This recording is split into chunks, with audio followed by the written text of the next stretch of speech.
اعوذ باللہ من الشیطان الرجیم بسم اللہ الرحمن الرحیم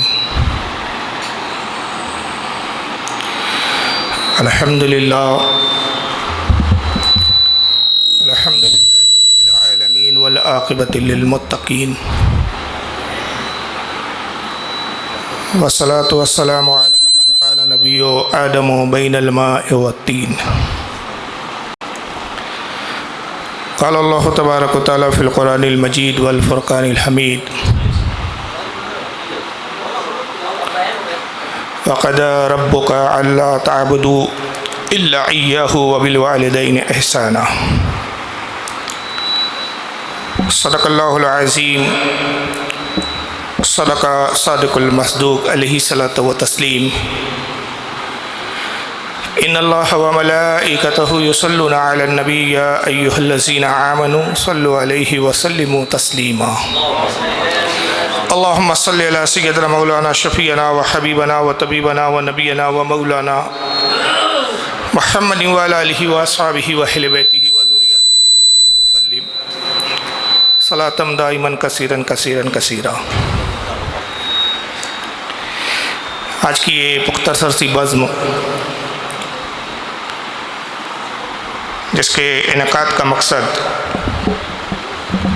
یا جس سلسلے میں یا جس مقصد کے تحت آج کی بزم کو سجایا گیا ہے، اہل سنت و جماعت کی دو معروف شخصیات جو تبلیغ دین کے حوالے سے شہر ناگپور میں ہی نہیں بلکہ دنیا اہل سنت میں معروف ہے، جن سے میری مراد محترم المقام عزت مآب حضرت حاجی علی بھائی اور ان کے برادر اصغر محترم المقام مبلغ اہل سنت حضرت جناب غلام یاسین صاحب قبلہ، ان کی آج والدہ محترمہ کی برسی کا موقع ہے. 22ویں برسی ہے آج، گویا کہ 22 سال وصال کا عرصہ گزر چکا ہے. اس سلسلے میں آج کی یہ بزم کو منعقد کیا گیا تاکہ مرحومہ کے لیے ایصال ثواب کا کوئی ذریعہ فراہم کیا جائے. بہت ہی اچانک یہ پروگرام کا انعقاد ہوا. کل ہی یاسین بھائی نے فون کیا کہ اگر کل آپ ناگپور میں ہیں تو فاتحہ ہے تو مختصر سا خطاب بھی ہو جائے. باضابطہ بہت اہتمام کے ساتھ کوئی یہ پروگرام نہیں تھا اور آج میں تھا، صبح مجھے روانہ ہونا ہے، تو میں نے کہا ٹھیک ہے چلیے وقت ہے تو دین کے حوالے سے کچھ گفتگو ہو جائے. جو عنوان خطابت دیا گیا ہے وہ بہت طویل ہے، اس پر کئی گھنٹوں بولا جائے تو وقت کی تنگ دامنی اس عنوان کی متحمل نہیں ہو سکتی. عنوان ہے خواتین اسلام کا اسلام میں کیا مقام ہے، یا انگریزی میں کہا جائے دا اسٹیٹس آف وومن ان اسلام.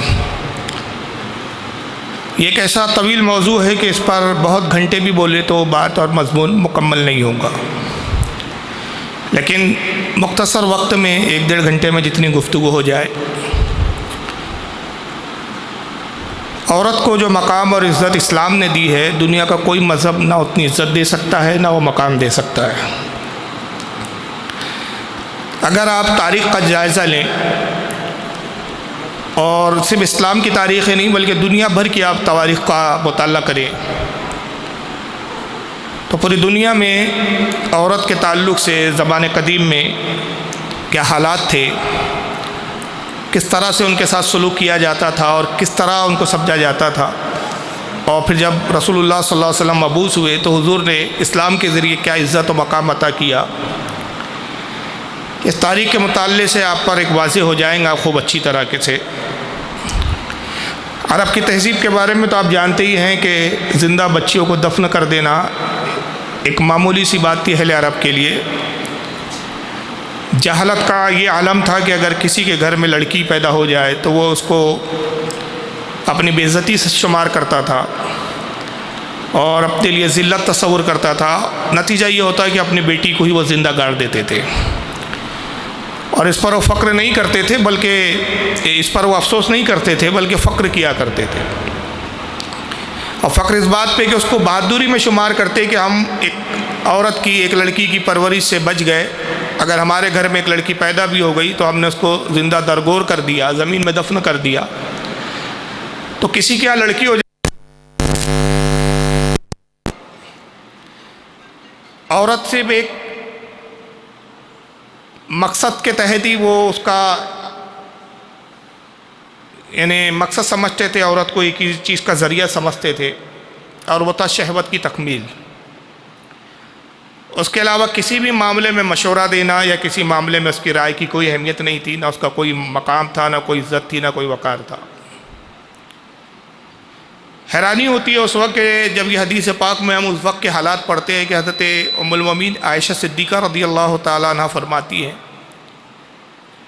کہ بعض قبائل ایسے تھے عرب میں کہ جن کے ہاں شادی کا بڑا عجیب و غریب دستور تھا، اور وہ یہ تھا کہ جب کسی گھر میں کوئی لڑکی جوان ہو جاتی تو وہ اپنے گھر کے سامنے ایک ہرے رنگ کا جھنڈا گاڑ دیتی تھی۔ اس گھر کے سامنے ایک ہرے رنگ کا مخصوص کس قسم کا جھنڈا ہوتا تھا، رنگ اس کا ہرا ہوتا تھا، وہ جھنڈا گاڑ دینا اس بات کی علامت ہوتی تھی، گویا اشارہ ہوتا تھا کہ اس گھر میں ایک بچی جوان ہو چکی ہے، اس کو مردوں کی خواہش ہے۔ اب اس کا یہ مطلب نہیں ہوتا تھا کہ لوگ پیغام لاتے اور پھر نکاح ہوتا، بلکہ نعوذ باللہ استغفر اللہ، جہالت کا یہ عالم تھا کہ اس وہاں کے جو بڑے قبائل کے لوگ ہوتے تھے وہ لڑکی کے باپ سے ملاقات کرتے اور اس لڑکی کے حوالے سے گفتگو کرتے کہ ہم اس لڑکی کو پسند کرتے ہیں، اس کی ہمیں خواہش ہے، اور ایک معاہدہ یہ ہوتا کہ باقاعدہ جتنے بھی قبائل کے سردار اور جو لوگ جمع ہوتے، مرد جمع ہوتے، ان کے لیے ایک باریاں مقرر کر دی جاتی تھی۔ شادی نہیں ہوتی تھی بلکہ مردوں کے لیے باریاں مقرر کر دی جاتی تھی، اور اپنی اپنی باری پہ وہ مرد آتے اور اس نوجوان دوشیزہ، اس نوجوان لڑکی کے ساتھ وہ رات گزارتے، اور یہ سلسلہ اس وقت تک چلتا رہتا جب تک وہ لڑکی حاملہ نہ ہو جائے۔ اندازہ لگائے کہ کس قدر جہالت کا دور ہے، اور اس کو برا نہیں سمجھ رہے بلکہ باعث فخر سمجھتے ہیں۔ جس لڑکی کے پاس جتنے قبائل کے سردار آتے وہ لڑکی اتنی حسن و جمال کے اعتبار سے اور دوسرے معاملات کے اعتبار سے بہتر سمجھی جاتی تھی، کہ گویا اس کا باپ ایک عزت دار ہے، یہ لڑکی بہت ہی زیادہ خوبصورت اور حسین و جمیل ہے، حسن و جمال رکھتی ہے، اس لیے اس کے پاس زیادہ قبائل کے لوگ آتے ہیں۔ اور جب وہ لڑکی حاملہ ہو جاتی تو اپنے والد سے اس کا اظہار کرتی کہ مجھ پر حمل کے اثرات ظاہر ہو گئے ہیں، میں حاملہ ہو چکی ہوں۔ تو جتنے بھی وہ سردار عرب کے آیا کرتے تھے، پھر وہ باپ لڑکی کا ان کی ایک دعوت کرتا، اہتمام کے ساتھ ان کو بلاتا، اور بلانے کے بعد نعوذ باللہ خوشی کا اظہار کیا جاتا تھا، اور پھر لڑکی کو بزم میں بلا کر اعلان ہوتا تھا کہ یہ بچہ کس کا ہے وہ واضح کرے۔ تو وہ جس مرد کے کاندھے پر ہاتھ رکھ دیتی، یہ بچہ اسی کا مانا جاتا، اور پھر اسی کے ساتھ لڑکی رخصت کر دی جاتی تھی۔ یہ جہالت کی شادی کا دستور تھا، یہ لڑکی اور عورتوں کا یہ حال تھا اس زمانے میں۔ اس سے اندازہ لگایا جا سکتا ہے کہ اس وقت عورت کے تعلق سے اہل عرب کا کیا تاثر تھے اور کیا تصورات تھے۔ بلکہ ایک روایت میں یہ بھی ملتا ہے کہ مشرکین زمان جہالت میں حج اکبر جس کو کہا کرتے تھے، وہ بھی اپنے اعتبار سے سال میں ایک مرتبہ خانہ کعبہ میں آتے اور حج کرتے تھے۔ یہ الگ بات تھا کہ ساتھ میں وہ مشرک تھے تو بتوں کی پوجا بھی کیا کرتے تھے، ایک وحدہ لا شریک کے قائل نہیں تھے، لیکن اس کو وہ حج کا نام دیتے تھے۔ اور جو شخص اس طریقے سے خانہ کعبہ کا طواف کرے تو اس کو کہتے تھے کہ آپ نے حج اکبر کی سعادت پا لی۔ اور طواف کا انداز کیا ہوتا تھا کہ مرد اور عورت دونوں برہنہ ہو جاتے تھے، اور برہنہ ہونے کے بعد گلے میں ایک ڈھول ڈال کر، طبلہ ڈال کر، جو بجانے کا ایک ساز ہوتا ہے، گلے میں ڈھول ہوتا ہے، اس کو بجاتے ہوئے برہنہ حالات میں، کچھ بھی کپڑے نہیں ہیں جسم پر، خانہ کعبہ کا طواف کرتے اور سمجھتے کہ اپنے معبودوں کو راضی کرنے کے لیے بہت بڑی عبادت کی ہے، اور اس پر فخر کیا جاتا تھا۔ یہ عورت کا مقام تھا کہ وہ لوگوں کے سامنے برہنہ ہو جائے تو اس کو بھی کوئی برا نہیں مانا جاتا تھا۔ یہ تو خیر عرب کی تہذیب تھی۔ اگر ہندوستان کا جائزہ لے، روم کی تہذیب دیکھے تو وہاں کے بھی حالات کچھ عجیب تھے۔ اگر ایک ایک جگہ کی ہم تہذیب کی بات کریں تو ایک طویل سلسلہ ہے ہندوستان اپنی جہالت میں بہت آگے تھا. یہاں پر دو معاملات تھے. اگر آپ یہاں کے گرنتھوں کا جائزہ لیں، کسی کے مذہب پہ ہم تنقید نہیں کر رہے ہیں، ان کے گرنتھوں میں جو باتیں لکھی ہے یہی تاریخ کا ذریعہ ہے، یہی سمجھنے اور اس وقت کی تاریخ کے معلوم کرنے کا ایک ذریعہ ہے کہ جو ہندوستان کے پرانے پراچین گرنتھ مانے جاتے ہیں، جو اینشن ہسٹری ان کی مانی جاتی ہے، قدیم ہسٹری، اسی کے اعتبار سے جب ہم تاریخ کا جائزہ لیتے ہیں کہ ہندوستان کی تہذیب کیا تھی، تو ان کے غیر مسلموں کے جو گرنتھ ہیں وہ بتاتے ہیں کہ ان کے یہاں شادی کا کیا تصور تھا، عورت کے بال تعلق سے کیا تصورات تھے. منوسمرتی کا اگر آپ جائزہ لیں اور منوسمرتی پڑھیں تو نکاح کے 6 یا 5 کے قریب نکاح کے طریقے بتائے گئے ہیں اور باقاعدہ اس کے نام تھے ان کے یہاں. اور کوئی بھی نکاح ایسا نہیں تھا کہ جس میں عورت کو کوئی عزت اور اہمیت دی گئی ہو. ایک نکاح ہوتا تھا برہمن ویواہ، گاندھار ویواہ، پھر اس کے بعد ایک نکاح ہوتا تھا اپہرن ویواہ اور راکشس ویواہ. یہ ویواہ کے نام تھے اور یہ آج بھی منوسمرتی چھپتی ہے، ملتی ہے، میرے پاس خود موجود ہے، آپ گھر پر آ کر دیکھ سکتے ہیں. تو میں اس میں آپ کو دکھا سکتا ہوں کہ ہندوستان کی تہذیب میں اس وقت نکاح کے کتنے ٹائپس تھے اور وہ جتنے نکاح ہوتے تھے اس کا انداز کیا تھا. اس میں گاندھار ویواہ یہ ہوتا تھا کہ گائے کے عوض لڑکی کو خریدا جاتا تھا باضابطہ، یعنی عورت کی قیمت ایک جانور کے برابر اس کے مماثل مانی جاتی تھی. اگر کسی کو کوئی لڑکی پسند آ گئی اور وہ اسے بیوی بنا کے رکھنا چاہتا ہے تو اس کے باپ سے ملاقات کرتا اور کہتا کہ بھائی مجھے اب تیری بیٹی کی خواہش ہے، میں اس سے نکاح کرنا چاہتا ہوں، شادی کرنا چاہتا ہوں. تو باپ پوچھتا کہ کس طریقے کا ویواہ کرنا چاہتے ہو؟ تو کہتا تھا کہ میں گاندھار ویواہ کرنا چاہتا ہوں. تو پھر طے ہوتا تھا کہ کتنی گائے دی جائیں گی کہ اس گائے کے عوض یہ لڑکی اس کے حوالے کی جائے گی. تو 5 گائے، 10 گائے، 100 گائے، وہ حیثیت کے حساب سے متعین ہوتا تھا. لڑکا اتری گائے دیتا تھا اور اس گائے کے عوض لڑکی کو خرید لیتا تھا. اس میں ایک راکشس ویواہ تھا، وہ تو بہت ہی خطرناک تھا کہ سوتی ہوئی لڑکی کے ساتھ اگر کوئی مرد زنا بالجبر کرنے میں کامیاب ہو گیا اور یہ اگر وہ کامیاب ہو گیا اس حرکت میں، اس نازیبہ حرکت میں، تو وہ اب اس کی بیوی مان لی جاتی تھی. یہ منوسمرتی میں آج بھی موجود ہے. اب یہ الگ بات ہے کہ یہ لوگ ان باتوں کو تسلیم نہیں کرتے یا آج وہ پرتھا نہیں ہے، لیکن گرنتھ آج بھی موجود ہے. ان کے گرنتھوں میں چیزیں اور یہ ہسٹری آج بھی موجود ہے، یہ طریقے آج بھی موجود ہے. یہ راکشس ویواہ تھا. اپہرن ویواہ یہ ہوتا تھا کہ لڑکی کو لے کر بھاگتا تھا نوجوان، جس کو لڑکی پسند آ گئی لے کر بھاگا، اور بھاگنے کے بعد اگر وہ اس گاؤں کی یا اس ملک کی یا اس شہر کی، اگر شہر سے لے کر بھاگا ہے یا گاؤں سے لے کر بھاگا ہے، اس کی سرحد سے لے جانے میں، باہر لے جانے میں کامیاب ہو گیا تو سرحد پار کرتے ہی وہ اس کی بیوی مان لی جاتی تھی. تو اس طرح کے ویواہ کے پرکار تھے. اور اس میں ایک جو بدترین ویواہ تھا جس کو اونچی ذات میں مانا جاتا تھا کہ برہمن کے پاس پہلی رات جو ہے لڑکی گزارتی تھی. میں زیادہ کھول کے نہیں کہہ رہا ہوں، اشارہ میں کہہ رہا ہوں، آپ سب سمجھدار لوگ ہیں، سمجھتے کہ میں کہنا کیا چاہ رہا ہوں. جس برہمن نے ویواہ کروایا، منتر پڑھے ویواہ کے، پہلی رات لڑکی اس برہمن کے ساتھ گزارتی تھی. اور یہ برا نہیں مانا جاتا تھا، یہ بڑا باعث فخر سمجھا جاتا تھا. دوسرے دن برہمن کو گائے دی جاتی تھی دان میں، کچھ روپیہ پیسہ دیا جاتا تھا، بڑی عزت ہوتی تھی، اس کو کپڑے دیے جاتے، مال و دولت دی جاتی. اور لڑکی کا باپ کچھ سلوک پڑھتا تھا سنسکرت کے، جس کے ترجمہ یہ ہوتا ہے کہ اے برہمن دیوتا، میں تمہارا آبھاری ہوں، میں تمہارا شکریہ ادا کرتا ہوں کہ آپ نے میری بیٹی کو قبول کر کے پوتر کر دیا، اس لائق کر دیا کہ وہ گرہستی میں داخل ہو سکے.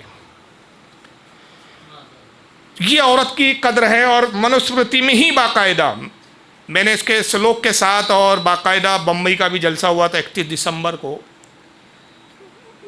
کیا نام ہے، وسیم رضوی کے حوالے سے، جو اس نے رسول اللہ پر تنقید کی جو کتاب لکھی، اس کا جوابی جلسہ تھا. اس میں نے باقاعدہ منوسمرتی ٹیبل پہ رکھ کے اس کے سلوک پڑھ کے اور اس کے جتنے کون سے ادھیائے میں اور کون سا سلوک نمبر ہے، یہ سب ڈیٹیل میں بتایا تھا کہ یہاں تک عورت سے اولاد حاصل کرنا اس مذہب میں نام نہیں لے رہا ہوں، آپ سمجھ لے، اشارہ کر رہا ہوں، اس مذہب میں اتنا ضروری سمجھا جاتا تھا کہ اگر لڑکی کی شادی ہو گئی اور اس کو اولاد نہیں ہو رہی ہو تو اس کو مجبور کیا جاتا تھا کہ وہ اپنے دیور یا اپنے جیٹھ کے ساتھ رات گزارے، اور اس وقت تک اسی کے ساتھ وہ رات گزارتی رہے کہ جب تک وہ بچے کی سنتان کی ماں نہ بن جائے.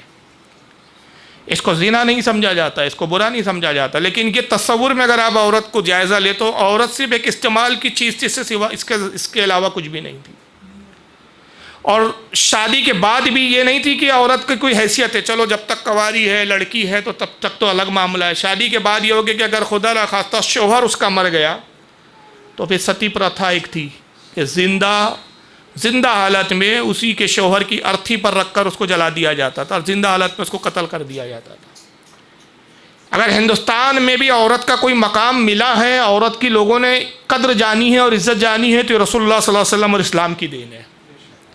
یہ الگ بات ہے کہ وہ آج اسلام کو سب سے زیادہ کرٹیسائز کر رہے ہیں، اسلام پر انگلیاں اٹھا رہے ہیں، مگر بھول جاتی کہ اسلامی ہے کہ جب مسلمان ہندوستان کی سرزمین پر آئے تو ان کے آنے کے بعد یہ تصورات قائم ہوئے کہ عورت استعمال کی چیز نہیں ہے، عورت صرف ایک حقیر چیز نہیں ہے، عورت ایک ذلیل چیز نہیں ہے، بلکہ عورت ایک وقت میں ماں بھی ہے تو ایک وقت میں شریک حیات بھی ہے. بیوی کو شریک حیات کا لفظ دیا گیا اور شریک زندگی کہا گیا، اور ایسی شریک زندگی کہ آقا صلی اللہ علیہ وسلم فرماتے ہیں کہ جو تمہاری بیوی دنیا میں ہے اگر وہ نیک ہے اور تم بھی نیک ہے تو جنت میں بھی یہ تمہاری بیوی ہے.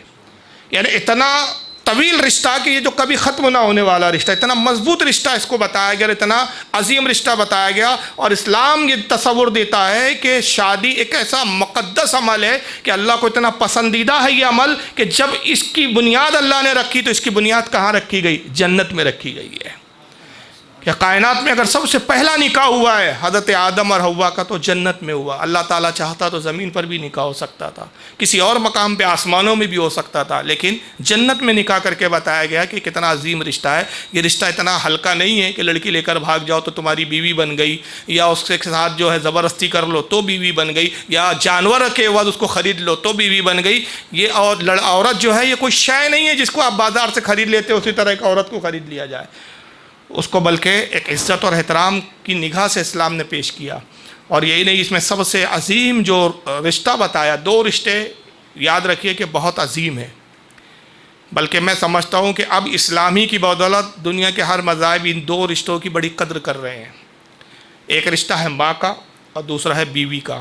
ویسے تو بہت سارے رشتے اور بھی ہیں، اولاد کا بھی رشتہ ایک عظمت رکھتا ہے، بیٹی کا رشتہ ایک عظمت رکھتا ہے، باپ کا رشتہ، لیکن اس میں دو ایک عظیم رشتے جو ہے، ایک ہے ماں کا رشتہ اور ایک بیوی کا رشتہ.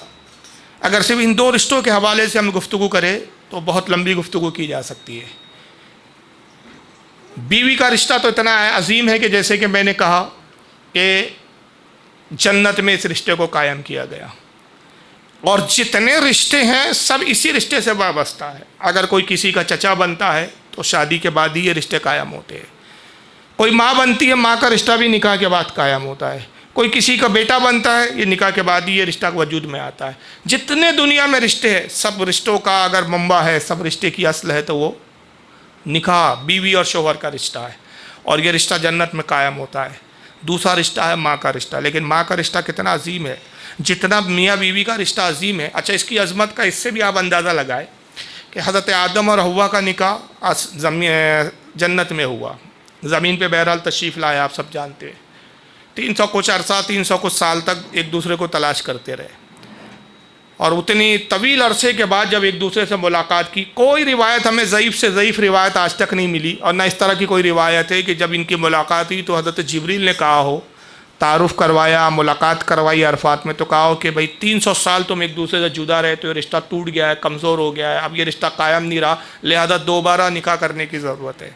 دوبارہ نکاح نہیں ہوا، تجدید نکاح نہیں کروایا گیا. پتہ چلا کہ یہ رشتہ کتنا ہی طویل ہو جائے یہ رشتہ کبھی ٹوٹتا نہیں ہے، اتنا مضبوط رشتہ ہے. ایک بار نکاح ہو گیا یہ ہمیشہ موت تک جاری رہنے والا ہے، بلکہ موت کے بعد بھی جنت میں بھی یہ رشتہ قائم رہے گا. اتنا مضبوط رشتہ، اتنا عظیم رشتہ. لیکن دوسری طرف ایک بات پہ غور کرے تو جتنا مضبوط اور جتنا عظیم رشتہ اتنا نازک بھی ہے. ایک عورت سے رشتہ قائم کیا بیوی کا تو آپ نے 3 بار کہا قبول ہے، قبول ہے، قبول ہے، رشتہ ہو گیا. مگر 3 بار اگر طلاق کہہ دیا تو رشتہ ٹوٹ گیا. تو جتنا اہم ہے اور جتنا عظیم ہے اتنا نازک بھی ہے. لیکن ماں کا رشتہ یہ اتنا اٹوٹ رشتہ ہے ماں کا کہ اگر کوئی شخص تسبیح لے کے بیٹھ جائے اور روزانہ 1000 بار بھی تسبیح پڑھتے ہوئے اپنی ماں سے کہے کہ تو میری ماں نہیں، تو میری ماں نہیں، یہ رشتہ ٹوٹتا نہیں ہے. بیوی کا رشتہ عظیم ضرور ہے، شوہر کا رشتہ عظیم ضرور ہے، لیکن نزاکت بھی رکھتا ہے. لیکن ماں کے رشتے کی مضبوطی کا یہ عالم ہے کہ رشتہ کسی بھی حالت میں ٹوٹتا ہی نہیں ہے.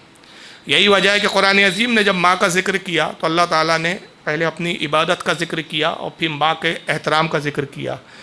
گویا بتایا کہ ماں کا احترام کرنا بھی عبادت ہی کی طرح ہے، اور اس کی اہمیت کو واضح کیا کہ توحید کے بعد، توحید کے اقرار کے بعد، شرک سے بچنے کے بعد اگر جو عظیم عبادت ہے یا ایک بہترین عبادت ہے تو وہ ہے ماں کا احترام اور ماں کا ادب.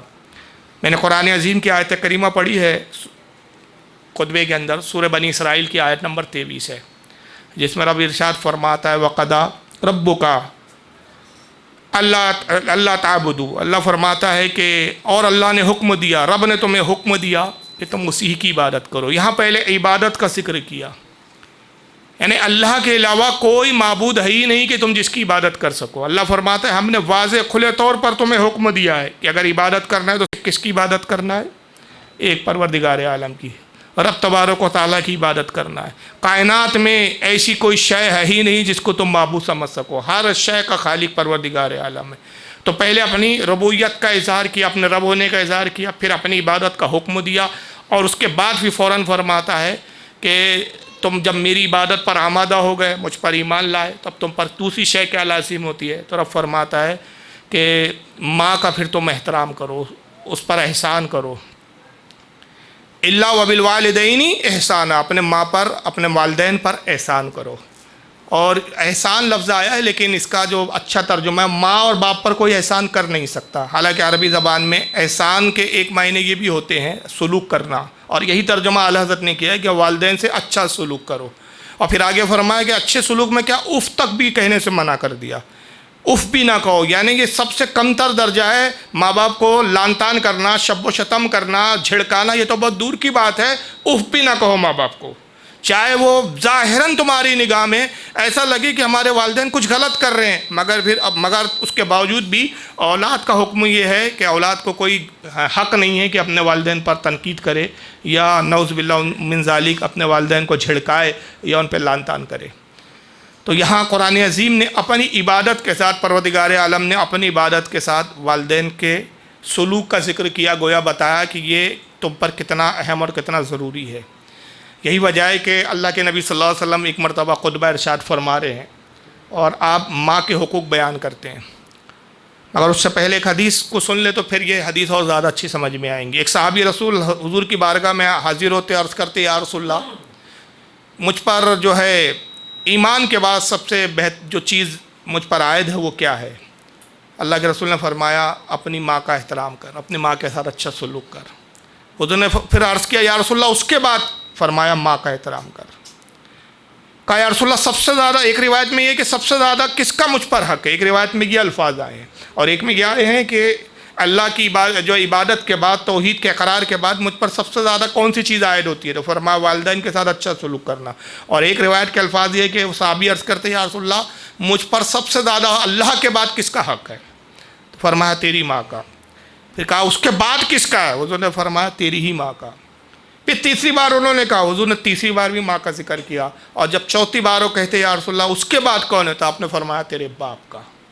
یعنی 3 مرتبہ ماں کا ذکر کیا اور چوتھی میں باپ کا ذکر کیا. تو باپ کا بھی مقام ہے، احترام ہے، لیکن باپ سے زیادہ درجہ ماں کا بتایا گیا. وجہ کیا ہے؟ اب یہ حدیث واضح کرتی ہے آگے کی کہ ماں کے درجے کی وجہ کیا ہے. آقا فرماتے اپنے ماں کے حق کو پہچانو، اپنے ماں کا حق ادا کر رہا ہو. ایک صحابی رسول کھڑے ہوتے عرض کرتے یا رسول اللہ میں نے 9 عمرے کیے، میں نے 9 عمرے کیے اور اس عالم میں میں نے عمرے فرمائے کہ اللہ کے نبی میری والدہ معذور ہے، کمزور ہے، چل پھر نہیں سکتی. وہ میرے کاندھے پر بیٹھی ہوتی تھی اور میں صفا مروہ کی سعی کیا کر رہا ہوتا تھا.